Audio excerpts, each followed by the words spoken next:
from New Jersey is recognized. Thank you. Thank you, Mr. Chairman. And I want to thank the sponsors of the underlying legislation for the underlying bill. So I rise in support of H.R. 4498 in the Helping Angels Lead Our Startups Act. And I urge all my colleagues on both sides of the aisle to support this very important piece of legislation.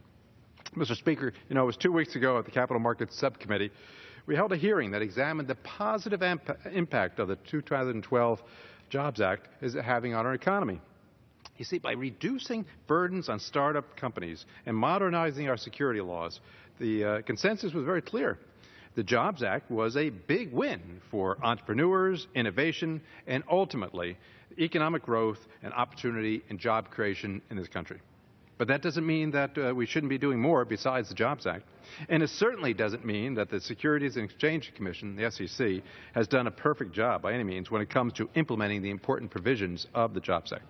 You see, at times the SEC has taken liberties, if you will, with their rulemaking that run contrary to the wishes and purposes of Congress, which ultimately could limit the impact of this great new revolutionary legislation that has for our economy. One example of this was the way in which the SEC implemented Title II of the Jobs Act, which made it easier for companies to use general solicitation in order to attract investors for private offering of stocks. You see, what happened here was in their final rule, the SEC classified events such as demo days held by angel investors as being general solicitation.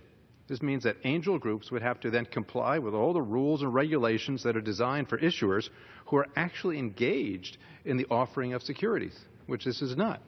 So events such as demo days are an important economic development tool, if you will, used by small startup companies to help educate people, educate a pool of potential investors.